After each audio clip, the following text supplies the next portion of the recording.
Reply करिए भाई, अब मैं चिल्ला रहा हूँ यहाँ पे, आप रिप्लाई नहीं कर रहे हैं। स्क्रीन दिख रही है आपको?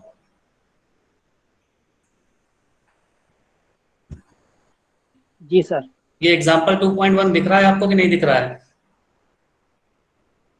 दिख रहा है सर।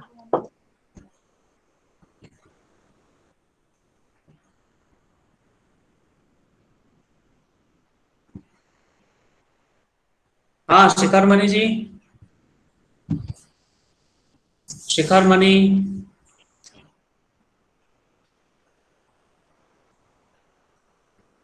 सर एग्जाम्पल दिख रहा है। जी ये बताइए, ये एग्जाम्पल लास्ट टाइम पे डिस्कस कर रहे थे, उस समय आप लोग कनेक्ट थे कि नहीं थे, कि दोबारा करें इसको? यस सर, एक बार एक्सप्लेन कर दिया दोबारा से। सर दोबारा कर दीजिए। ठीक है, तो जो भी हम पूछें प्लीज रिप्लाई करिए तुरंत। तो चलिए इसको डिस्कस करते हैं। एग्जाम्पल, इसके पहले की जो थ्योरी थी कन्वर्जन, वो हम लोगों ने डिस्कस कर लिया था। और अब पहला एग्जाम्पल है, पहला क्वेश्चन है अभी तक की थ्योरी के बाद।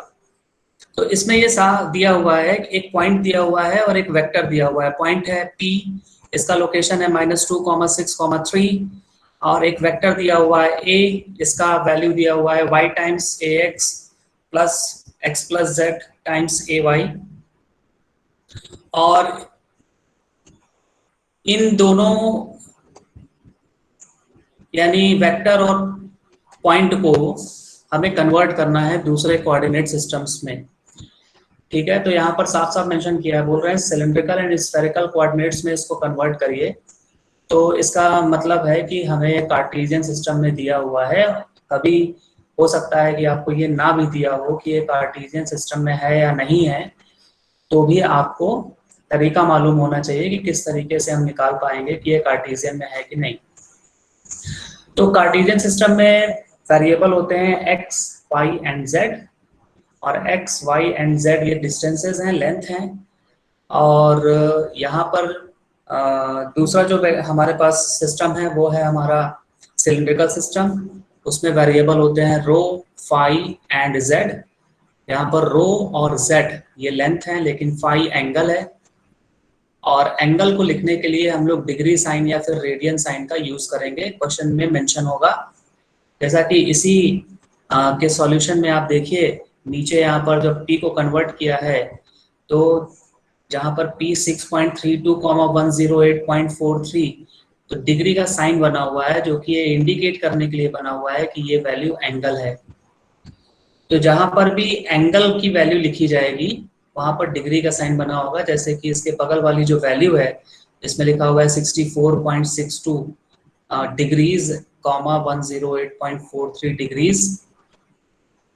तो यहाँ पर एंगल के साइन बने हुए हैं। तो ये वाला जो सिस्टम है जिसमें दो एंगल होते हैं वो है स्फेरिकल सिस्टम। तो एक पॉइंट है, एक वेक्टर है, और इसको हमें कन्वर्ट करना है cylindrical system and spherical system में। तो सिलिंड्रिकल सिस्टम के वेरिएबल है रो, फाई, जेड, हमें दिया हुआ है एक्स, वाई, जेड। तो हमें मालूम होना चाहिए कि रो, फाई, जेड और एक्स, वाई, जेड के बीच में क्या रिलेशन है, और वो रिलेशन हम लोग यहाँ पर डिफाइन कर चुके हैं। प्रीवियस जो थ्योरी लेक्चर हुए थे उसमें हम लोगों ने डिस्कस किया था। तो रो का जो रिलेशन होता है एक्स और वाई के साथ, it is √x² plus y²। और हमें p वैल्यू जो दी हुई है -2, 6, 3, इसमें पहली जो वैल्यू है it is equal to x, यानी -2 जो है वो है x, 6 ये है y, और 3 जो है वो है z। तो यहाँ पर x, y, z की वैल्यू को हम लोग पुट कर देंगे तो रो निकल के आ जाएगा, इट इज 6.32।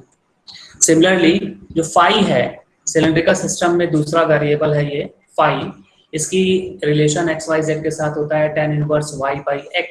y हमें मालूम है इट इज 6, हमें मालूम है it is -2, 6 by -2, tan inverse के साथ इट कम्स आउट 108.43 डिग्रीज। तो ध्यान रखना है यहाँ पर हमको एंगल की जब वैल्यू फाइंड आउट करेंगे तो 6 बाई -2 और -6/2 ये दोनों वैल्यूज अलग अलग होंगी। 6 बाई -2 का मतलब हो गया कि ये उस क्वाड्रेंट में है जहां पर x नेगेटिव होता है और y पॉजिटिव। तो x नेगेटिव और y पॉजिटिव का मतलब सेकंड क्वाड्रेंट। और अगर हम इसी वैल्यू को ये मान ले कि इट इज -6/2, तो -6 का मतलब है y negative and x positive, और ये होता है फोर्थ क्वाड्रेंट।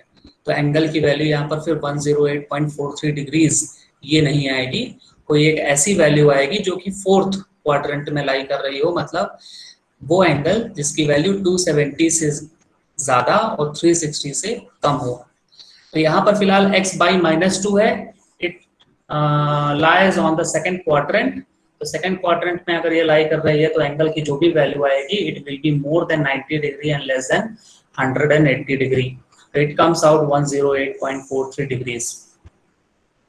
सिमिलरली यहाँ पर जो तीसरा वेरिएबल है सिलेंड्रिकल सिस्टम का, इट इज z, और z जो है वो कार्टेशियन सिस्टम का ही वेरिएबल है। ये कॉमन होता है दोनों ही सिस्टम में, इसलिए z की जो वैल्यू कार्टेशियन सिस्टम में है वही वैल्यू ये सिलेंड्रिकल सिस्टम में भी लेगा, यानी z = 3। तो रो फाई z वेरिएबल हम कैलकुलेट कर लेंगे इस तरीके से, r, थीटा और फाई ये तीन वेरिएबल कैलकुलेट कर लेंगे। r जो है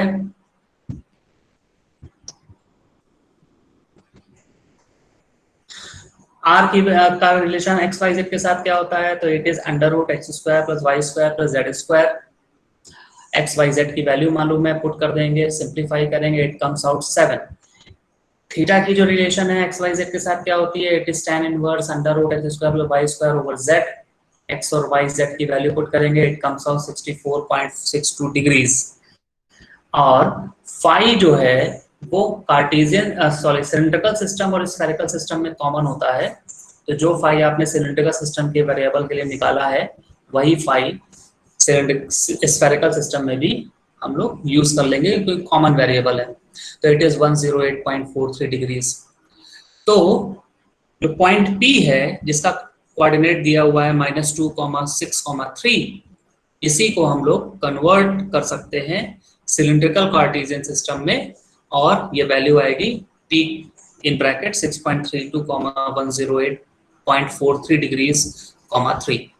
और जब हम इसको स्फेरिकल सिस्टम में कन्वर्ट करेंगे यानी r थीटा फाई सिस्टम में कन्वर्ट करेंगे तो r is 7, theta is 64.62 degree and phi is 108.43 degrees. इसका मतलब है पॉइंट को सिलेंड्रिकल एंड स्फेरिकल में हमने कन्वर्ट कर दिया। इस क्वेश्चन का जो नेक्स्ट पार्ट है वो है वेक्टर।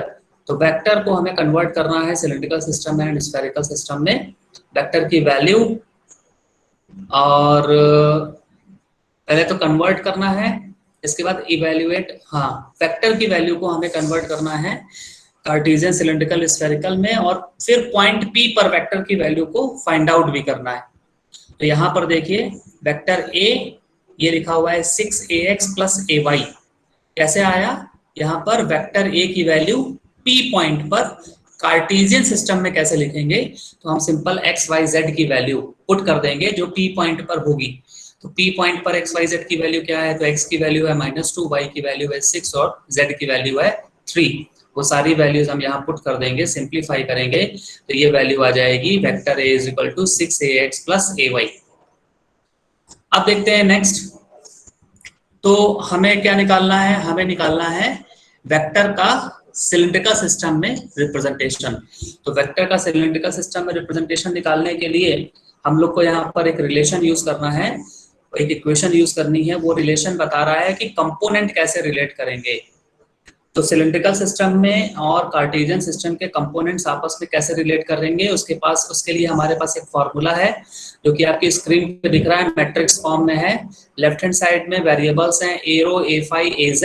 ये जो a रो है ये है वेक्टर a का कंपोनेंट रो डायरेक्शन में, और a फाई है वेक्टर a का कंपोनेंट फाई डायरेक्शन में, a z है वेक्टर a का कंपोनेंट z डायरेक्शन में। Rho phi z cylindrical system के वेरिएबल हैं, और ये इक्वल होता है, यहाँ पर दो मैट्रिक्स हैं राइट हैंड साइड में, एक यहाँ पर जो जिसमें कांस्टेंट्स वैल्यू दी हुई है और दूसरी है यहाँ पर जिसमें कंपोनेंट्स दिए हुए हैं कार्टेशियन सिस्टम के। तो ये जो y है it is a component of vector a along x direction, यानी ax जो कि यहाँ पर लिखा हुआ है ax = y। और इसी तरीके से यहाँ पर ay है ये x + z which is component of vector a along y direction and it is 0 which is a vector a along z direction। तो ये रिलेशन को हम लोग यूज करेंगे, वैल्यू पुट करेंगे, इसको सिंप्लीफाई करेंगे। अब मल्टीप्लाई करके कैसे लिखेंगे इसको, तो cos फाई का मल्टीप्लाई होगा y से, sin फाई का मल्टीप्लाई होगा x प्लस z से, और 0 का मल्टीप्लाई होगा 0 से। तो ये वैल्यू आ जाएगी ए रो की। अगर आपको ए फाई की वैल्यू निकालनी है तो ये वाली जो रो है इसको हम मल्टीप्लाई करेंगे 1 by 1।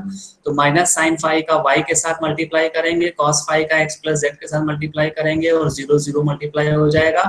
तो यहाँ पर वैल्यू आ जाएगी ए फाई की, which is minus of y sine phi plus x plus z cos phi. और इसी तरीके से अगर हमें az की वैल्यू निकालनी है तो फिर हम इस वैल्यू को, यानी az के सामने वाली जो रो है इसको हम लोग यहाँ पर इस कॉलम मैट्रिक्स के साथ मल्टीप्लाई करेंगे 1 by 1। तो 0 को मल्टीप्लाई करेंगे y से तो इट इज 0, इस 0 को मल्टीप्लाई करेंगे x प्लस z से इट इज 0, 1 को मल्टीप्लाई करेंगे 0 से इट इज 0, यानी फाइनली az कम्स आउट 0। तो इस तरीके से हम लोग ए रो, ए फाई और ए जेड की वैल्यू निकाल लेंगे। अब हमें करना क्या है, अब हमें वेक्टर को रिप्रेजेंट करना है। वेक्टर रिप्रेजेंट करने का हमारे पास क्या तरीका है, तो यहाँ पर हम लिख सकते हैं इसको ए रो साथ में मल्टीप्लाई करेंगे, कंपोनेंट की वैल्यू लिखेंगे और फिर उसके साथ करस्पॉन्डिंग यूनिट वेक्टर का मल्टीप्लाई करके और सबको ऐड करके लिख देंगे, यानी रो डायरेक्शन का component and multiplied by rho direction में क्या उस यूनिट वेक्टर है, फिर फाई डायरेक्शन का कंपोनेंट और फाई डायरेक्शन का यूनिट वेक्टर, जेड डायरेक्शन का कंपोनेंट और जेड डायरेक्शन का यूनिट वेक्टर, तीनों को मल्टीप्लाई करके ऐड करके हमें लिख देना है। तो यहाँ पर रो डायरेक्शन में कंपोनेंट की वैल्यू ऊपर ये लिखी हुई है y cos phi plus x plus z cos sin phi, उसको यहाँ पर लिख देना है और उसमें मल्टीप्लाई कर देना है हमको रो का। तो ये आ जाएगा। इसके बाद यहाँ से इसको उठाना है और ये ए फाई को उठाना है और नीचे लिख देना है ए फाई की वैल्यू को और साथ में मल्टीप्लाई कर देना है फाई डायरेक्शन के यूनिट वेक्टर को। तो आप यहाँ पर देख रहे हैं कि एक्स वाई जेड जो है वो यहाँ पर एक्स और वाई जो है आपको क्वेश्चन के अंदर मतलब इस लाइन में नहीं दिख रहा है। इसलिए नहीं दिख रहा है क्योंकि एक्स और वाई की वैल्यू यानी रिलेशन जो है सिलिंड्रिकल सिस्टम के साथ एक्स और वाई का क्या रिलेशन है वो यहाँ पर पुट कर दिया गया है। तो फाइनली जो हम वेक्टर को कन्वर्ट करेंगे सिलिंड्रिकल सिस्टम में, तो उसमें भी कभी भी किसी भी तरीके से एक्स वाई नहीं आना चाहिए, मतलब कोई भी कार्टेशियन का वेरिएबल जो है वहां पर आंसर में हमें नहीं होना चाहिए। तो हम क्या करेंगे, कार्टेशियन के वेरिएबल को जो रिलेशन है कार्टेशियन और सिलिंड्रिकल के बीच में उससे रिप्लेस कर देंगे। तो फाइनली जो आंसर आ रहा है वो ये आ रहा है। अब हमें क्वेश्चन में दिया हुआ था कि वेक्टर की वैल्यू को पॉइंट P पर आपको बताना है। तो वेक्टर की वैल्यू को पॉइंट P पर बताने के लिए P की वैल्यू क्या है, पॉइंट का कोऑर्डिनेट क्या है वो हमें मालूम होना चाहिए। तो यहाँ पर पॉइंट का कोऑर्डिनेट देखिए सिलिंड्रिकल सिस्टम में क्या है 6.32, 108.43 डिग्रीज, 3। तो यहाँ पर ये हो गया 6.32 विच इज रो, 108.43 डिग्रीज ये हो गया फाई और ये हो गया 3 विच इज जेड। तो वैल्यू पुट कर देंगे रो फाई जेड की। तो यहाँ पर आ गया रो और ये आ गया फाई और जेड इज इक्वल टू 3। सारी वैल्यूज हम यहाँ पर पुट कर देंगे, इसको सिंप्लीफाई करेंगे और आंसर आ जाएगा ए वेक्टर ए का सिलिंड्रिकल सिस्टम में जो रिप्रेजेंटेशन है वो यहाँ पर आ जाएगा which is minus of 0.9487 A rho minus 6.008 A phi. तो ये तरीका है यहाँ पर किसी भी वेक्टर को एक फॉर्म से दूसरे, एक सिस्टम से दूसरे सिस्टम में कन्वर्ट करने के लिए। अब इसी का दूसरा पार्ट था जिसमें हमें इसी कार्टेशियन सिस्टम में रिप्रेजेंट जो किया गया है वेक्टर, इसी को हमें कन्वर्ट करना है स्फेरिकल सिस्टम में। इसके लिए हमें फिर ये मैट्रिक्स वाली रिलेशन यूज करनी होगी और इस मैट्रिक्स वाली रिलेशन में हमें लेफ्ट हैंड साइड पर स्फेरिकल रिप्रेजेंटेशन के कंपोनेंट रहेंगे और राइट हैंड साइड पर रहेगा यहाँ पर कार्टेशियन सिस्टम के कंपोनेंट। तो ये रिलेशन है, इस रिलेशन को हमें याद रखना है और इसमें सीधे डायरेक्ट वैल्यू पुट करके सिंप्लीफाई करके हमें इसको लिख देना है। तो यहाँ पर देखिए मल्टीप्लाई किया और मल्टीप्लाई करके यहाँ पर ए रो और ए फाई की वैल्यू निकाल ली, जैसे कि आपको स्क्रीन पे दिख रहा है। यहाँ पर देखिए ए आर की वैल्यू यहाँ पर आ गई, ये this value multiplied by pi sine theta sine phi multiplied by X plus Z cos theta multiplied by 0, तो ये वैल्यू आ जाएगी ए आर की, तो ये आ गया A are.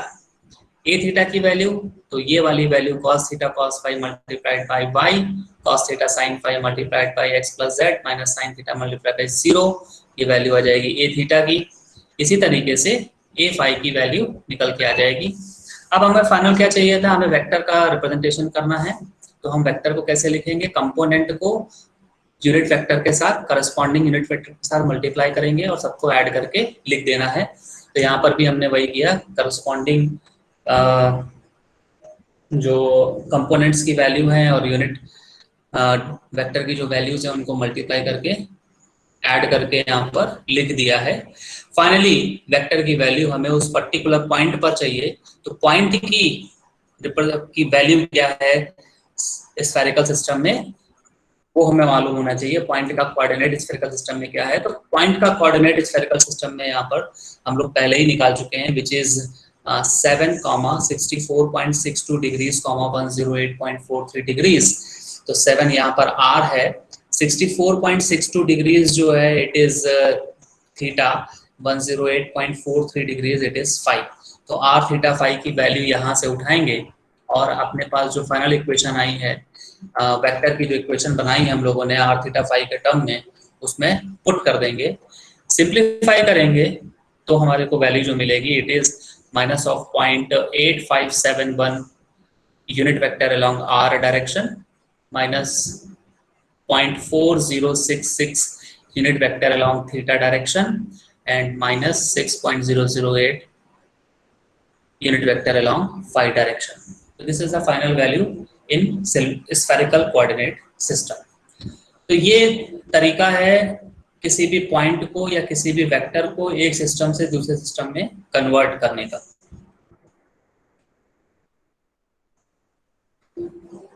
Avantika? Yes sir. जी, समझ में आया ये जो भी बोला हमने? Yes sir. शिखर पानी? Yes sir. जी, जो बोला वो समझ में आया? Yes sir. देखिए, सीधा रिलेशन आपको मालूम होना चाहिए और वो डायरेक्ट रिलेशन हमें यहाँ पर यूज करने हैं। तो यहाँ पर कोई रॉकेट साइंस नहीं है, सिंपल मैथमेटिक्स है। और वो रिलेशन अगर आपको याद होंगे तो बस आपको सिंप्लीफाई करना है और सिंप्लीफाई करके आंसर आ जाएगा। तो तरीका मैंने आपको यहाँ पर एक बताया, जैसा ये क्वेश्चन है, सॉल्व्ड क्वेश्चन है, बिल्कुल वैसा ही तरीके का एक क्वेश्चन यहाँ पर अनसॉल्व्ड में दिया हुआ है, विच इज प्रैक्टिस एक्सरसाइज 2.1। इसमें भी आपको 3 पॉइंट दिए हुए हैं, पॉइंट P है, पॉइंट T है, पॉइंट S है, ये कोऑर्डिनेट दिए हुए हैं और इनको आपको दूसरे सिस्टम्स में कन्वर्ट करना है। जैसे यहाँ पर कार्टेशियन में ये तीनों ही पॉइंट दिए हुए हैं, आपको सिलिंड्रिकल और स्फेरिकल कोऑर्डिनेट्स में कन्वर्ट करना है। तो जो ऊपर वाले सॉल्व्ड एग्जांपल में हम लोगों ने प्रोसेस अपनाया था इस कन्वर्जन को करने के लिए, सेम प्रोसेस हम लोग यहाँ पर भी करेंगे। बस जो वैल्यूज हैं एक्स वाई जेड की, वहाँ पर कुछ अलग थी और यहाँ पर कुछ अलग हो जाएंगी, बस इतना अंतर आएगा। तो इसी तरीके से यहाँ पर आपको दूसरा पार्ट बी जो है, इस पार्ट बी में एक वेक्टर दिया हुआ है जिसकी वैल्यू है q, और ये q वैल्यू q वेक्टर जो है आपको यहाँ पर दे दिया गया है, जो कि कार्टेशियन सिस्टम में है। इस कार्टेशियन सिस्टम में दिए गए वेक्टर को आपको सिलिंड्रिकल सिस्टम में यानी स्फेरिकल कोऑर्डिनेट सिस्टम में कन्वर्ट करना है। तो सिलिंड्रिकल सिस्टम में कन्वर्ट करना और स्फेरिकल सिस्टम में कैसे कन्वर्ट करना, अभी हम लोगों ने लास्ट एक सॉल्व एग्जांपल में डिस्कस किया है। बिल्कुल वही प्रोसेस हमें यहाँ पर भी अपनाना है। वैल्यूज अलग हैं तो कैलकुलेशन थोड़ी सी डिफर हो जाएगी, अदरवाइज प्रोसेस हमारा वही है। तो हमें अगर प्रोसीजर मालूम है क्वेश्चन का तो फिर हम किसी भी क्वेश्चन को यहाँ पर सॉल्व कर सकते हैं। ये खास बात है इस थ्योरी की, इस सब्जेक्ट की। तो तीसरा जो पार्ट है वो तीसरा पार्ट है इवेल्युएट करना है वेक्टर की वैल्यू को एक पर्टिकुलर पॉइंट पर।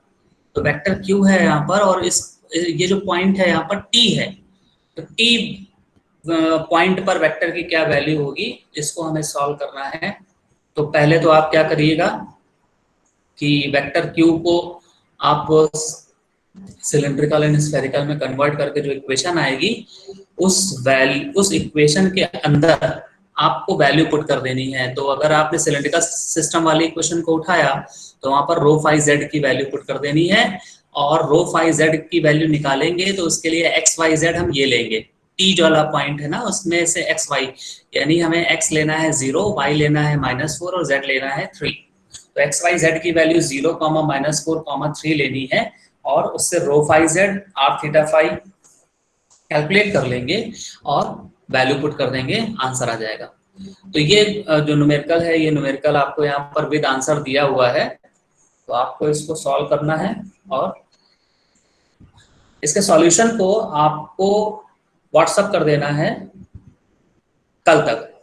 तो इसका जो भी सॉल्यूशन आए इसको आप व्हाट्सएप कर दीजिएगा अपने नाम के साथ और रोल नंबर के साथ ग्रुप पे। अब हम लोग आगे बढ़ते हैं, विच इज एग्जाम्पल नंबर 2.2 आपकी स्क्रीन पे दिख रहा है, और ये एग्जाम्पल भी बिल्कुल वैसा ही है, बस यहाँ पर अंतर ये है कि वेक्टर दिया हुआ है आपको स्फेरिकल सिस्टम में, यानी आर थीटा फाई वेरिएबल के टर्म में यहाँ पर आपको वेक्टर दिया हुआ है। पिछले वाले एग्जांपल में आपको कार्टेशियन सिस्टम में वेक्टर दिया हुआ था, यहाँ पर R theta phi spherical system में दिया हुआ है, और आपको कन्वर्ट करना है इस स्फेरिकल सिस्टम में दिए गए वेक्टर को कार्टेशियन और सिलिंड्रिकल सिस्टम में। तरीका हमारा अभी भी वही है, बस रिलेशन अगर हमें याद होंगे तो हम ये कर सकते हैं। तो यहाँ पर देखिए एक्स वाई जेड कैसे निकालेंगे, अगर हमें आर थीटा फाई दिया हुआ है तो उसके लिए ये रिलेशन हमें यूज करना पड़ेगा, और इस वेक्टर के अंदर पहले आप कंपोनेंट निकाल लीजिए, आर डायरेक्शन में कंपोनेंट क्या होगा, थीटा डायरेक्शन में कंपोनेंट क्या होगा, और फाई डायरेक्शन में कंपोनेंट क्या होगा। तो अगर हम इस स्टैंडर्ड इक्वेशन के साथ इसको हम कंपेयर करते हैं तो आर डायरेक्शन में जो कंपोनेंट की वैल्यू है जिसको हम बोलेंगे बी आर, तो ये बी आर की वैल्यू हो जाएगी 10/r, और थीटा डायरेक्शन में जो कंपोनेंट की वैल्यू है इट इज बी थीटा, तो इसकी वैल्यू हो जाएगी r cos थीटा, और फाई डायरेक्शन में कंपोनेंट की वैल्यू हो जाएगी 1।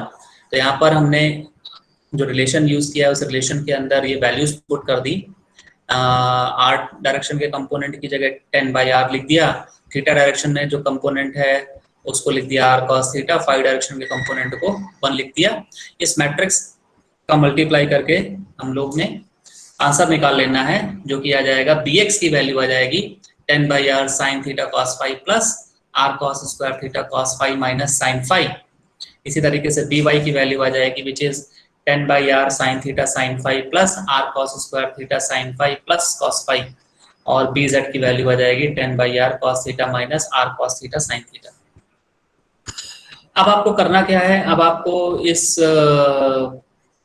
वेक्टर को कन्वर्ट करके एक पर्टिकुलर पॉइंट पर आपको लिखना है। तो पहले तो आप वेक्टर लिख दीजिए और फिर स्फेरिकल सिस्टम में, और इसके बाद उसका पॉइंट की जो वैल्यू दी हुई है वो वैल्यू पुट कर दीजिए, तो फाइनल आंसर मिल जाएगा। तो यहाँ पर पॉइंट की वैल्यू भी देखिए, क्योंकि यहाँ पर आपको स्फेरिकल वैल्यू जो दिया हुआ है पॉइंट, वो दिया हुआ है आपको -3,4,0 पर निकालना है। तो -3,4,0 पर अगर आपको निकालना है तो यहाँ पर यानी आपको x की वैल्यू दी है विच इज -3, y की वैल्यू दी है 4 और z की वैल्यू है 0।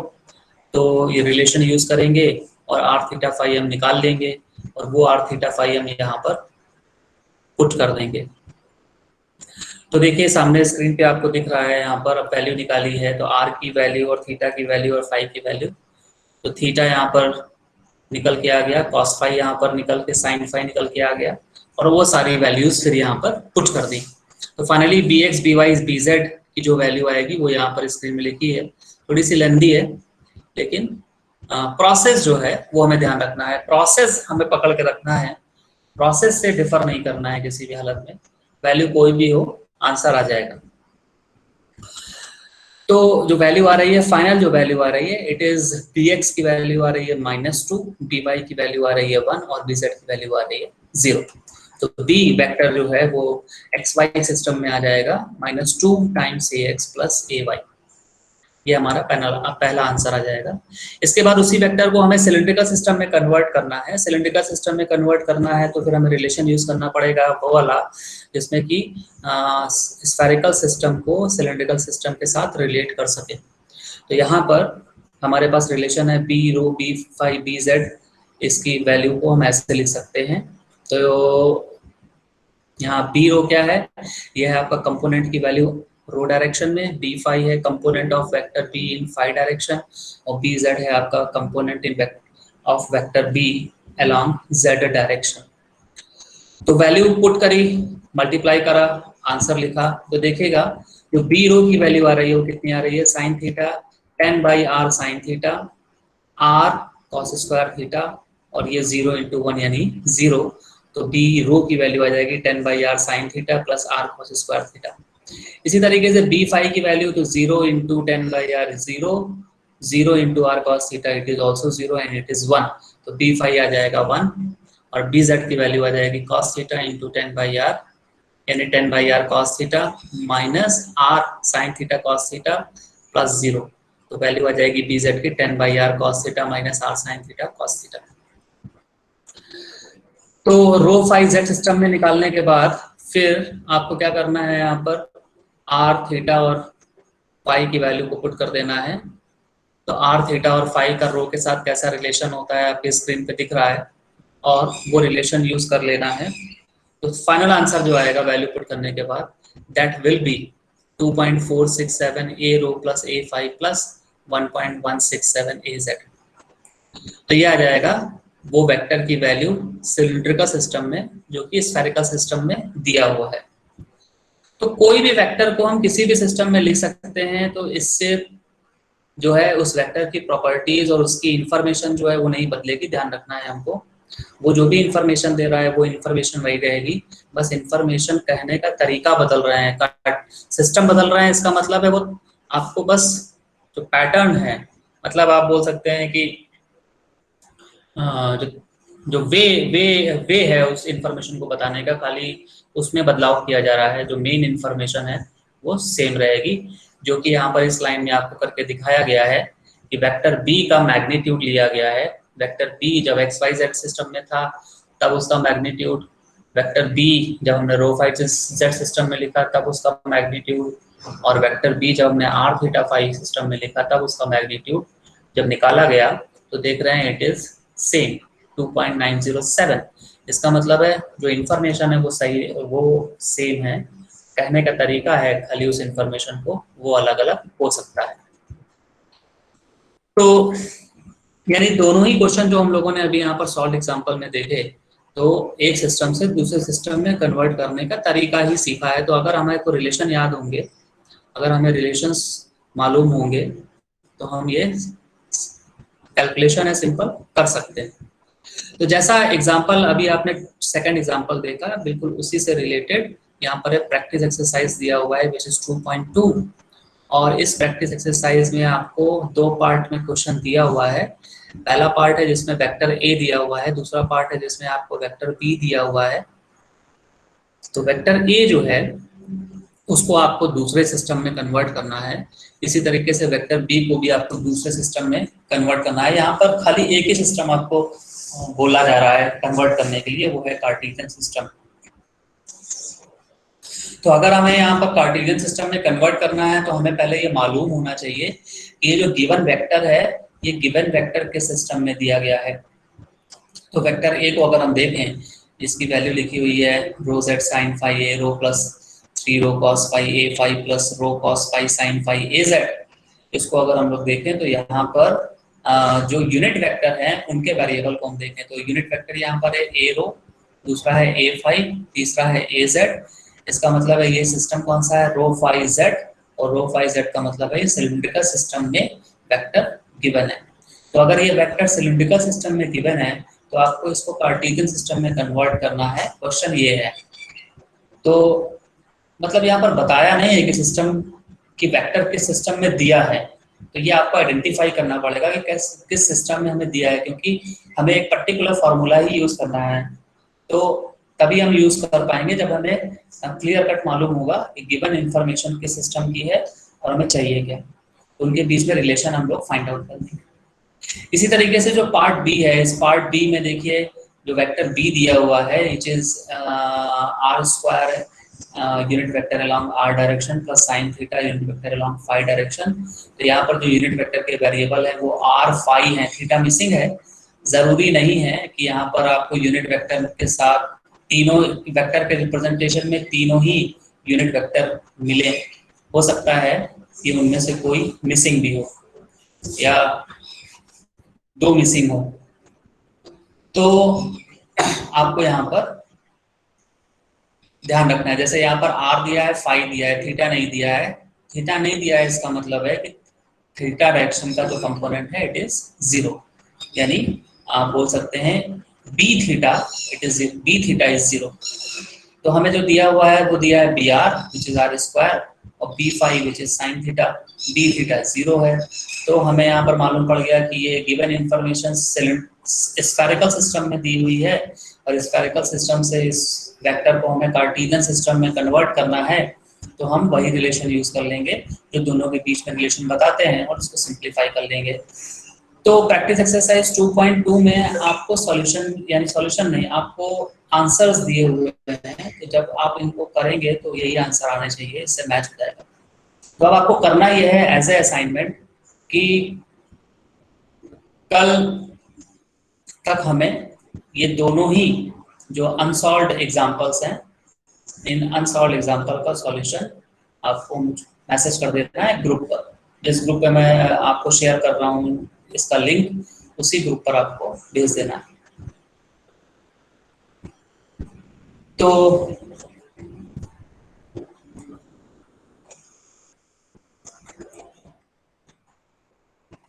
अब देखिए नेक्स्ट क्या है, नेक्स्ट है कांस्टेंट कोऑर्डिनेट सरफेसेस। मतलब जो हमने अभी 3 तरीके के सिस्टम पढ़े हैं, कोऑर्डिनेट सिस्टम पढ़े हुए हैं, तो इन कोऑर्डिनेट सिस्टम्स का हम लोग बहुत ही वाइडली यूज करेंगे आगे आने वाले चैप्टर्स में। और उसमें जो है सरफेसेस कैसी बनेंगी, 3 डायमेंशनल उसका एक पिक्चर जो है वो हमें क्लियर होना चाहिए। तो कौन सी सरफेस क्या रहेगी उसको हम पिक्चर के थ्रू जो है यहाँ पर दिखाएंगे। तो आप अपने स्क्रीन पर देख रहे होंगे एक डायग्राम दिख रहा है, इट इज फिगर नंबर 2.7। 2.7 में आपको कुछ सरफेसेस दिख रही हैं और उसमें नाम भी लिखा हुआ है। जैसे यहाँ पर एक सरफेस दिख रही है which is x equal to constant surface. x equal to constant का सरफेस का मतलब है इट इज YZ सरफेस। मतलब इस सरफेस में आप कहीं भी कोई पॉइंट लेंगे उसके लिए x की वैल्यू सेम होगी, y और z वेरी कर रहा होगा। इसी तरीके से आपकी स्क्रीन पर दिख रहा है y equal to constant surface. y equal to constant surface का मतलब है कि y की वैल्यू कॉन्स्टेंट रहेगी इस सरफेस में। इस सरफेस में आप कहीं भी कोई पॉइंट लेंगे तो y की वैल्यू कॉन्स्टेंट रहेगी और x और z की वैल्यू जो है वो कुछ भी हो सकती है, माइनस इन्फिनिटी से लेकर इन्फिनिटी के बीच में कुछ भी हो सकती है। इसी तरीके से एक तीसरी सरफेस दिखाई गई है which is z constant. z constant वाली जो सरफेस है इसको हम लोग बोलेंगे xy सरफेस। तो अगर हम xy सरफेस बोलेंगे यानी x और y वैरी कर सकता है, z हमेशा जो है इस पर किसी भी कोई पॉइंट लेंगे तो z कांस्टेंट रहेगा। तो x कांस्टेंट का मतलब हो गया yz सरफेस, y कांस्टेंट का मतलब हो गया xz सरफेस और z कांस्टेंट का मतलब हो गया xy सरफेस। इसी तरीके से rho constant, phi constant, z। तो रो कांस्टेंट का मतलब हो गया phi z surface, phi z surface का मतलब है phi and z can vary but rho remains same. Phi equal to constant surface या फिर इसका दूसरा नाम हो जाएगा आपका rho z surface. Rho z surface का मतलब है कि रो and z can vary but phi remains same. Similarly z equal to constant surface का दूसरा नाम हो जाएगा रो फाई सरफेस और रो फाई सरफेस का मतलब हो गया rho and phi can vary z remains same. तो इसको एग्जांपल फिगर नंबर 2.8 में आपकी स्क्रीन पे दिख रहा होगा एक डायग्राम, इससे दिखाया गया है। यहाँ पर ये तीनों ही सरफेस दिखाई गई हैं। पहली सरफेस है rho equal to constant surface. तो rho equal to constant surface जो है वो एक सिलिंड्रिकल सरफेस रहेगी और उस सिलिंड्रिकल सरफेस पर कहीं भी कोई पॉइंट लेंगे तो उसका रो जो है वो सेम रहेगा, फाई और जेड वेरी कर सकता है। इसी तरीके से दूसरी जो सरफेस है वो फाई कांस्टेंट सरफेस है, वो ये दिख रही है। तो ये फाई कांस्टेंट सरफेस में फाई जो है इस पॉइंट, इस सरफेस पे कहीं भी कोई पॉइंट अगर हम लेंगे तो उसका फाई कांस्टेंट होगा, जबकि रो और जेड वेरी करेगा। इसी तरीके से इसमें तीसरी सरफेस दिखाई गई है which is z is equal to constant surface. Z is equal to constant surface का दूसरा नाम है rho and phi surface. Rho phi surface का मतलब है rho and phi can vary but z remain same. इसी तरीके से स्फेरिकल सिस्टम के अंदर भी हम इस तरीके की सरफेसेस डिजाइन कर सकते हैं। तो आपके स्क्रीन पर आपको दिख रहा है फिगर नंबर 2.9। फिगर नंबर 2.9 में r is equal to constant surface देखिएगा। तो r is equal to constant, ये स्फेरिकल शेप की होगी। इस स्फेरिकल या इस स्फीयर के ऊपर सरफेस पर कोई भी पॉइंट अगर आप लेंगे तो उसका आर कांस्टेंट होगा और थीटा और फाई जो है वो वेरी करेगा। इसी तरीके से दूसरी सरफेस दिख रही है theta is equal to constant. अगर आप ये देखिए तो theta is equal to constant, इस सरफेस पर हम कोई भी पॉइंट लेंगे तो उसके लिए थीटा जो है वो सेम होगा, बाकी दोनों वेरिएबल वेरी कर रहे होंगे। और तीसरी सरफेस है वो ये है phi is equal to constant surface. तो ये phi is equal to constant surface का मतलब हो गया, या इसका दूसरा नाम हम बोलेंगे वो है r theta surface. R theta surface का मतलब है r and theta can vary, phi remains always same. तो ये डायग्राम से एक मतलब आपका 3 डायमेंशनल व्यू कैसे बनेगा वो एक आइडिया आपको हो जाएगा सरफेसेस का, क्योंकि आगे ये बहुत ही वाइडली यूज होंगे। ठीक है।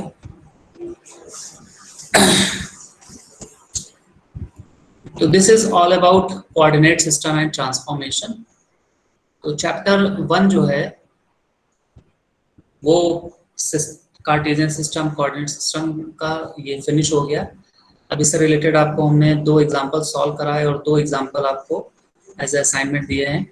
इसको करके देखिएगा अपने हाथों से, आपको जो समझ में नहीं आता है तो आप नेक्स्ट टाइम पे पहले पूछ लेंगे, इसके बाद हम लोग आगे की डिस्कशन करेंगे।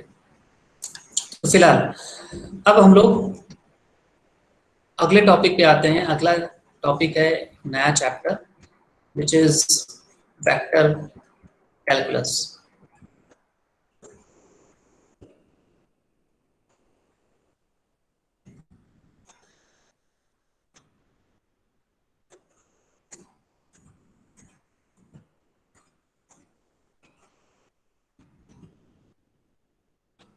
तो आपको स्क्रीन पे दिख रहा होगा वेक्टर अलजेब्रा, और ये भी एक बहुत इंपॉर्टेंट चैप्टर है इलेक्ट्रोमैग्नेटिक फील्ड थ्योरी के कोर्स में, वेक्टर अलजेब्रा। और इस वेक्टर अलजेब्रा का थ्रू आउट द सिलेबस जो है वो यूज करेंगे।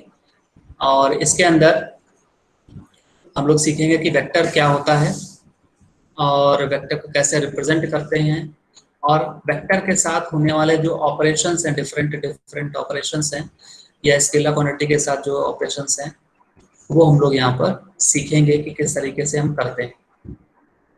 तो शुरू करते हैं next chapter which is vector algebra. तो आपकी स्क्रीन पे दिख रहा है introduction.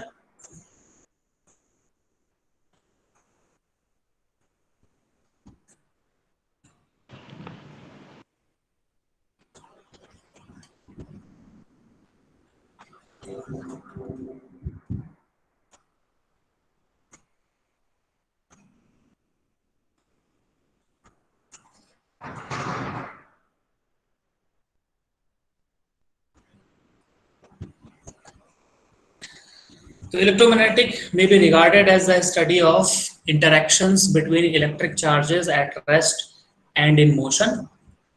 It entails the analysis, synthesis, physical interpretation and the application of electric and magnetic fields. So electromagnetic क्या है? Electromagnetic is the branch of physics or electrical engineering in which electric and magnetic phenomena are studied.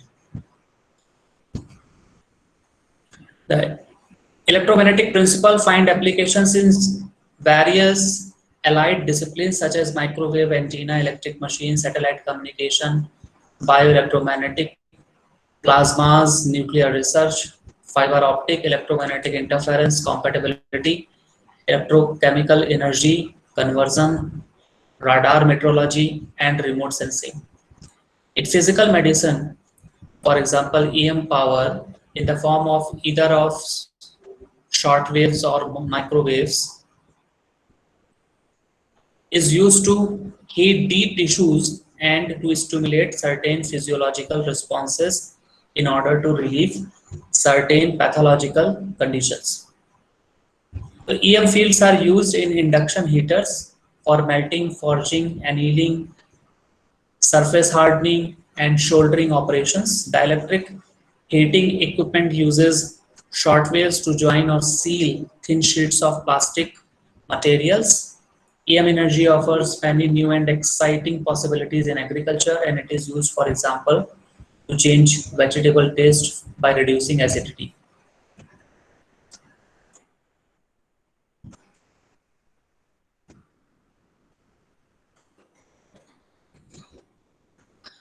Now, यहाँ पर ये आपके screen पे दिख रही है 4 इक्वेशन।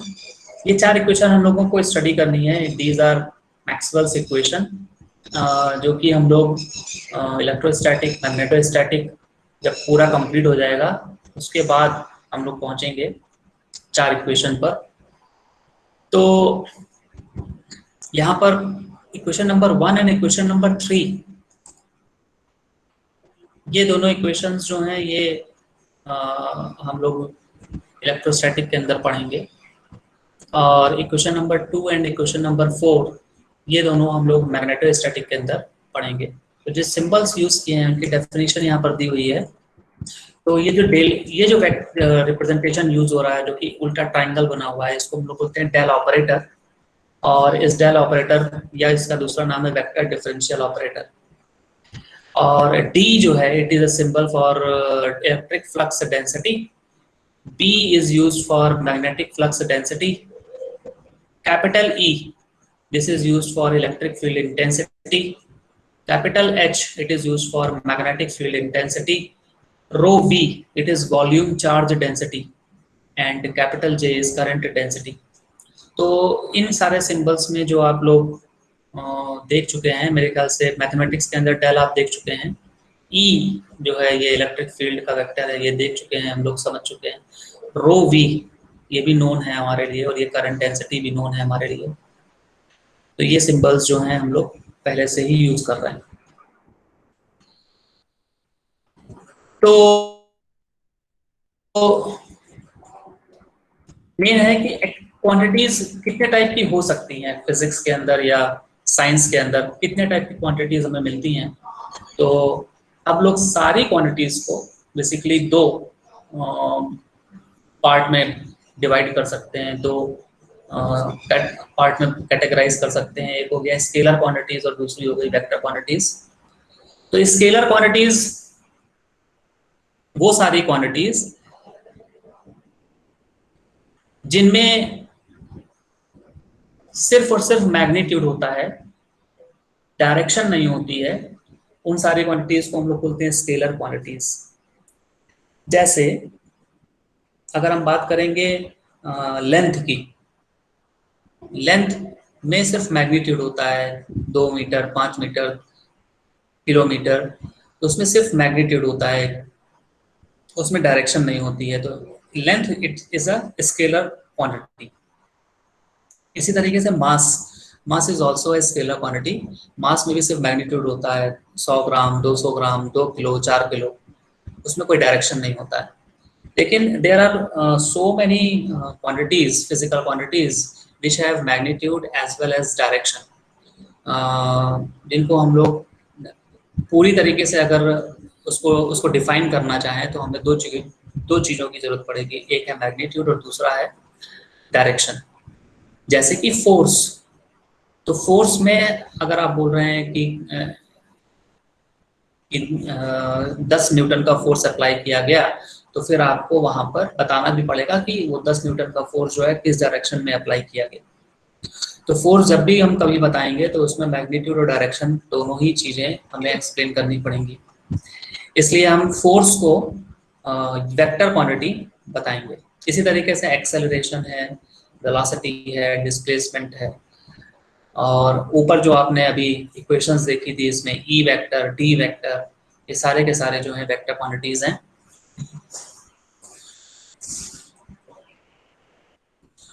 तो आपकी स्क्रीन पे दिख रहा है, scalar is a quantity has only magnitude and vector is a quantity that has both magnitude and direction. इन दोनों क्वांटिटीज के अलावा एक तीसरी क्वांटिटी भी होती है, इसको हम लोग बोलते हैं टेंसर। टेंसर क्वांटिटीज जो कि एक स्पेशल केस है स्केलर एंड वेक्टर क्वांटिटीज का। अब समझते हैं फील्ड क्या है। तो फील्ड का मतलब एक रीजन से है, एक स्पेस में एक रीजन से है जहां पर कोई पर्टिकुलर फिजिकल क्वांटिटी एग्जिस्ट कर रही है, तो वो स्पेस जो है वो उस पर्टिकुलर क्वांटिटी का फील्ड हो जाएगा। तो field is a function that specifies a particular quantity everywhere in a region, तो दैट इज फील्ड। जैसे हम लोग बोलते हैं ग्रेविटेशनल फील्ड, तो ग्रेविटेशनल फील्ड का मतलब है कि हम लोग जो अर्थ का अट्रैक्शन है वो स्पेस में वो रीजन जहां पर अर्थ का अट्रैक्शन हम लोग फील कर सकते हैं, तो वो जो पूरा का पूरा स्पेस में रीजन है उसको हम लोग फील्ड, ग्रेविटेशनल फील्ड ऐसा हम बोल सकते हैं। इसी तरीके से हम लोग टर्म यूज करेंगे विच इज इलेक्ट्रिक फील्ड। तो आज के लिए इतने ही रखते हैं, अब हम लोग नेक्स्ट टर्म पे जब मिलेंगे तो इसी पे हम लोग आगे कंटिन्यू करेंगे। और आप लोग अभी जो है अपनी अटेंडेंस